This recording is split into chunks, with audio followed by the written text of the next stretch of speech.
Hello friends, সবাই কেমন আছো? সকাল সকাল তোমাদের সাথে ব্লগটা স্টার্ট করছি। আজকে সকালে জলখাবার মা দিয়েই আমাদেরকে ডাক দিয়েছে। আর আজকে 3 দিন হয়ে গিয়েছে মা বাবার কাছে এসছি। এখানে দেখো মা সকালবেলায় রুটি করে নিয়েছে আর সেই সাথে আলুর তরকারি করেছিল। এখানে ছিল এই মিষ্টিটা, যেটা আমরা খেতে পছন্দ করছি বলে বাবা আরও 2 বক্স মতো এই মিষ্টিটা এনে রেখেছে। আর মার হাতের এই আলুর তরকারিটা রুটির সাথে জাস্ট এত সুন্দর খেতে লাগছিল, কি বলবো। আমি আয়ুষের বাবা আমাদের খাওয়া দাওয়া হয়ে গেলে এই জানালাটার পাশে বসে আমি আয়ুষকে খাওয়াচ্ছিলাম। মা বাবা একটু সকালবেলা খাওয়া দাওয়া করে বাইরে বের হয়েছিল কিছু কাজের জন্য। সেখান থেকে আসার সময় আয়ুষের প্রিয় পপকর্ন নিয়ে এসছে। অ্যাকচুয়ালি ও বেশি খায় না, খাই তো আমি, ও অল্প একটু খায় কিনা। আর নিয়ে এসেছিল মা আমার প্রিয় এই যে ছোলা ভাজা, আর বাদামটা দারুণ। এই যে বাদামটা মা নিয়ে এসেছিল, বাদামটা এত ভালো ছিল ভাজা। তো এই খাওয়া দাওয়া করে আমি তোমাদের সাথে শেয়ার করছি। এই সময়টা ছিল 1:30 প্রায়। আজকে দুপুরবেলা মামার বাড়িতে আমাদের খাওয়ার নেমন্তন্ন আছে, তো সেখানে যাব। আর আমি যাওয়ার আগে যেটা করছি, আমাদের বাড়ির সামনে মানে মন্দিরের সামনের অংশটা তোমাদেরকে শেয়ার করছি। অনেক খেলাধুলা করেছে এখানে, আর তখন প্রচুর গাছগাছালি ছিল এই বাগানটার মধ্যে। এখন দেখো শুকনো কাঠ-টাঠ পড়ে আছে বা পাতা-লতা। মাও পেরে ওঠে না আর আমার কাকিমাও পেরে ওঠে না, কেননা সবার এই মাজা ব্যথা এই প্রবলেমগুলো আছে। তো যে কাকিমাটা ঝাড় দিয়ে নিয়ে যায় এই পাতা-লতা, সে হয়তো 2-3 দিন পর পর নিয়ে যায় এরকমই। তো দেখো এই মন্দিরের উপরে যে গাছটা দেখছো আম গাছ, এটা ছিল ল্যাংড়া আম গাছ বা ন্যাংড়া আম গাছ, এরকম কিছু নাম। আমি অ্যাকচুয়ালি এই আমের নামটা সঠিকভাবে বলতে পারি না। তো এটা সম্ভবত ন্যাংড়া আম গাছ। আর এইখানে আছে এটা কাঁচামিঠা আম গাছ।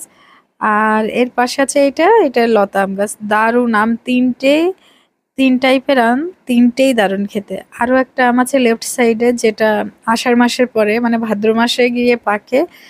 আরো অনেকগুলো গাছ ছিল, নারকেল গাছ ছিল, তারপরে অন্য আরো দুটো আম গাছ ছিল, তো সব পেয়ারা গাছ ছিল, সব কেটে ফেলা হয়েছে। চলো এবার এখান থেকে বের হয়ে আমরা চলে যাই। আর সামনের যে গেটটা দেখতে পেয়েছো, ওটাও বাবাদেরই বাগান। তো ওটা একদিন শেয়ার করবো, এইটা না এর পাশেরটা। এবার চলো এখান থেকে চলে যাই মামার বাড়ি। মামার বাড়ি জাস্ট হাঁটা 5 মিনিটের পথ। তো যাওয়ার সময় মাকে ডেকে নিয়ে যাচ্ছিলাম। মা বাবাও নিমন্ত্রণ ছিল, কিন্তু মা বাবা যাবে না বললো, কেননা ওদের আজকে নিরামিষ বাদ, তো ওরা খাবে না। মা এই বাড়িতে আসে গরুর দুধ নিতে। তো আমাদের সাথে মা এই পর্যন্ত এসেছিল, আর এখান থেকে আমি আয়ুষ আর ওর বাবা চলে যাচ্ছে। এখান থেকে আর 2 মিনিটের পথ হাঁটা। তো আমি তোমাদের আগের ব্লগেই বলেছিলাম আমার মামার বাড়ি আর আমাদের বাড়িটা অনেকটাই কাছাকাছি।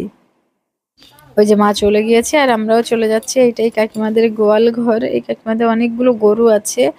আয়ুষ দেখো ছাগল দেখতে পেয়েছে আর সাথে সাথে গায়ে হাত দিয়ে আদর করা শুরু করেছে, মানে বকলেও শোনে না। আর এটা এই গ্রামের দুর্গা মন্দির। চলো এবার মামার বাড়ির দিকে যাই। এই বাড়িটার এই সাইড দিয়েই যেতে হবে, মানে লেফট সাইড দিয়ে এই গেটের মধ্যে যাব। এই গ্রামের দিকে কি বলতো, এই গরু ছাগল আছে বলে সবাই না এই কাঠের বেড়াগুলো দিয়ে দেয়।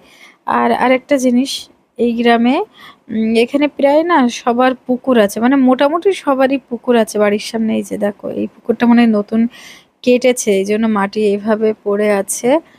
তো এই মাটিটা আবার ঠিক হয়ে যাবে বৃষ্টির সময়, হয়তো পুকুরটা ভরে গেলে তখন। তো চলো সামনের দিকে যাই। আর দেখো দুপাশ দিয়ে প্রচুর খেজুর গাছ, এগুলো এমনি এমনি হয়। তো প্রচুর কাটা ফোটেও। এই যে আমরা চলে যাচ্ছি এবার। ওই যে খড় দেখতে পাচ্ছ ধানের যে ওই সাইডটা, ওইটাই মামার বাড়ি। মানে এই যে বাড়িটা, এখান থেকে আমার মামার বাড়িদের বাড়ি যেগুলো, ওইগুলো শুরু। তো মামাদের রিলেটিভস এইগুলো। আর এই বাড়িটার উপর দিয়েই চলে যাব মামার বাড়ি। চলো আর মিনিট খানেকের পথ, তারপর মামার বাড়ি দেখাচ্ছি তোমাদেরকে।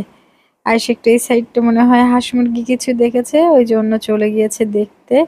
তো ও আসুক, তারপরে আমরা যাচ্ছি মামার বাড়ি দেখতে। এই পাশতেও যাওয়া যায়, আবার এই পাশতে আমি আর না গিয়ে এই বাড়িটার ব্যাক সাইড দিয়েই যাচ্ছি।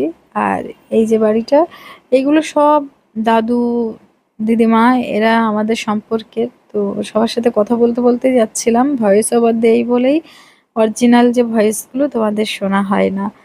তো এই দেখো সবার বাড়িতে কি সুন্দর ছোট ছোট আম গাছ আছে, সেই আম গাছেও আম ভরে ভরে আছে, জামরুল গাছ আছে, জাম গাছ আছে। তো এখান থেকে এই দিদিমাটার সাথে কথা বলছিলাম, আর কথা বলে আমি চলে যাচ্ছি এবার মামাদের বাড়ির সাইডটা। চলো, এই যে আমার মামাদের বাড়ির এই ডান সাইডের এই বাড়িটাই আমরা চলে এসেছি মামার বাড়ি। আর আমার মামার বাড়ি, আমাদের বাড়ি, এগুলো অনেকটা না পুরানো বিল্ডিং। অনেক আগে থেকে আমি এই বিল্ডিংগুলো দেখছি। তো এগুলো সব পুরানো হয়ে গিয়েছে, আর যেহেতু এখানে মাছ করা হয় তো নোনা জলের ব্যাপার আছে, তার জন্য দেয়াল থেকে না এরকম বলে যে চুন টুন এরকম খসেও পড়ে যায়। কারণ যাই হোক, এখানে চলে এসছি। এটা আমার দিদিমা, দেখো খুব লজ্জা পাচ্ছিল।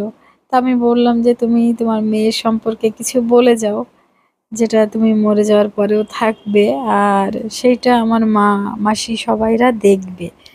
তো দিদিমা সেইটা হাসছিল আর কিছু কথা এখানে বলছিল। চলো, আমি আরও আরেকটা ভয়েস ওভার আছে দিদিমার, সেইটা আমি বলছি। আর দিদিমার কথা একদমই আলাদা, সেটাও তোমরা শুনবে, যেটা শুনতে আমাদের তো খুব ভালো লাগবে। চলো আমি শেয়ার করছি। কিছু বলে যাও, আমি এতক্ষণ ভিডিও করিনি, বলে খেয়াল করি। এই যারা আনন্দ করে এই সব ওই আনন্দ করি মামার বাড়ি আসবা। আমি তো চিরকাল থাকবো না, আমি তো চলে যাব। তা তোমরা আসো, তোমরা যেন মামার বাড়ি বাদ দিই না। এই ঘরে আসি একসাথে যারা আনন্দ করি, ওইটা আসি আমি চলে গেলি তোমরা আনন্দ করবা। তোমার মাটা তোমার বাবাটা ব্যাগ দেখা আসবা, আসি আনন্দ করি, গোসাজ খেয়ে দিয়ে চলে যাবা। আগে আর দেখি এখানে মামি খেতে দিচ্ছিল, তো বসতে ডাকলো। চেয়ার টেবিলও আছে, তো এত লোককে তো চেয়ার টেবিলে ধরবে না। আর এখানে আমার মামার মেয়ে, ওর বিয়ে হয়েছে নতুন, 3.5 মাস হলো। তো ওর হাজব্যান্ড, আমরা সবাই ছিলাম। তো সেই জন্য না এক জায়গায় ধরবে না। আমি আমার পায়ে একটু সমস্যা আছে, মানে হাঁটুতে, সেই জন্য আমি মামিকে বললাম যে আমি মামা আর আমার ওই বোনের পাশে খাটের উপরে বসছি। মানে রান্নাঘরে মামিদের একটা খাট দেওয়া আছে, যেখানে ওরা বসে খায়। আবার চেয়ার টেবিলও রাখা আছে বারান্দাতে, তো সেখানে আর কেউ খাবে না গরমের সময়। তো যেখানে ঠান্ডা বা ফ্যান আছে সেই জায়গায় সবাই যে যার মতো বসছে। তো এখানে আমি চলে এসেছিলাম, আয়েশকে বললাম হাতটা ধুতে, ওর বাবা ওকে হাতটা ধুয়ে দিচ্ছে। মামাদের দেখো, এইটা রান্নাঘরের সামনে ছোট্ট করে উঠোন করা আছে। এই উঠোনে দেখো আম গাছ, আম গাছের সাইজ অনুসারে আম অনেক বড় বড়। আবার মামাদের বাড়ির সামনের সাইডেও আছে আম গাছ। তো এই যে হাতটা ধোয়া হয়ে গিয়েছে, এবার আমরা খেতে চলে যাচ্ছি। আমি চলে এসেছি রান্নাঘরের মধ্যে যে খাট আছে ওইখানটায়। আমার সাথে আয়ুষও এসছে। এখানে আমি একটু ভিডিও করছিলাম। এই যে আমগুলো দেখে মামিকে বলছিলাম কেনা, কি বাড়ির, বললো কেনা। মামি রান্না করেছে, দেখো ভাত দিয়ে দিয়েছে আমাদেরকে। আর এখানে ছিল সিলভার কাপ মাছ, তেলাপিয়া মাছ, বেগুন, আলু দিয়ে একসাথে। আর এইখানে ছিল বাগদা চিংড়ি। তো এইটা তো আমার ভীষণ প্রিয়, আমার আমার হাজব্যান্ড, আমার ছেলে, তিনজনেরই। এইটা আমার থালা। আমি সিলভার কাপ খাই না, তো আমি তেলাপিয়া মাছ নিয়েছি। আলু ভাজা ছিল, আর সেই যে বেগুনের তরকারি। তারপরে এখানে মামি ডিমের তরকারি বের করেছে। আসলে দুই জামাই এক জায়গায় বসেছে, তো ঘরের ভেতরে তাদেরকে তাড়াহুড়ো করে দিতে হয়। তো ওখানে ডিম ছিল, আমি আমার থালার পাশে মামির বললাম আমাকে দিয়ে দিয়ে দাও, একটা মানুষ তো সব দিকে সামলাতে গেলে কষ্ট হয়েই যায়। তো আমার চিংড়ি মাছ খাওয়া হয়ে গেলে এখানে দিয়ে দিয়েছে ডিম। আর দারুণ করে আমার মামির হাতের রান্না আমার সবসময় প্রিয়। এখানে ছিল দেশি মুরগি, যেহেতু আমি হাঁস খাই না, তাই মামি এখানে দেশি মুরগি রান্না করে নিয়েছিল। আর এটা ছিল আমার থালা, দেশি মুরগি দিয়ে দিয়েছে, সেটা আমি খাচ্ছি। আর এখানে ছিল হাঁসের মাংস, দু রকমের মাংস হয়েছিল। তো এটা দেয়া হয়ে গেলে আমি ভিডিও করছি, এইটা আমার বোনের থালার থেকে করছি। তো মামি বললো যে আগে কেন করিনি, আগে বললে অনেকটা থাকতেই দেখাতে পারতো। সবার খাওয়ার শেষ পাতে ছিল এখানে আম আর দই। তো এটা আমি থালাতে নিয়ে খেয়ে নিয়েছি। খাওয়া দাওয়া শেষ হলে দিদিমার সাথে একটু বসে বসে গল্প করছিলাম। তারপরে এই যে বাড়ির দিকে আমরা চলে যাচ্ছি।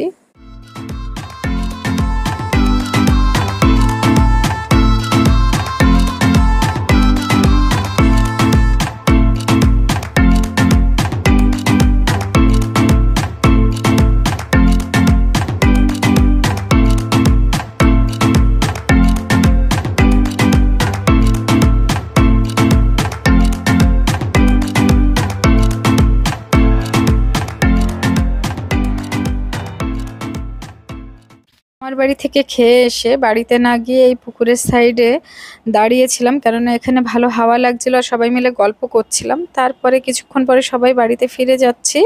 এটা ছিল সন্ধ্যাবেলার ব্লগ, যেখানে মা মাংস এরকম এখান থেকে দেখছে। তো এটা ছিল রাজহাঁসের মাংস, 2 কেজি ছিল মাংসটা এখানে। আর একটা কাঁচা আম আমি গ্রেট করে সেটাকে মাখিয়ে বাবাকে খেতে দিয়েছি, বাবা খুব পছন্দ করে ওইভাবে খেতে। এখানে ছিল ফ্রাইড রাইস আর চিলি চিকেন, যেটা আমার জ্যাঠার মেয়ে করে আয়ুষকে দিয়ে গিয়েছে। এটা আজকে রাত্রে আয়ুষের খাবার ছিল, আমাদেরটা আলাদা, চলো দেখাচ্ছি।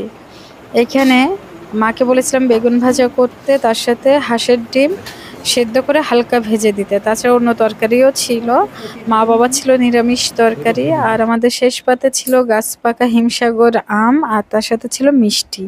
এটাই ছিল আজকের ব্লগ, রাতের ব্লগ দিয়ে শেষ করছি। আশা করি পুরো ব্লগটা তোমাদের কাছে ভালো লেগেছে। যদি ভালো লাগে তাহলে চ্যানেলটাকে লাইক, শেয়ার এবং সাবস্ক্রাইব করো। দেখা হবে নেক্সট ব্লগে। Bye bye.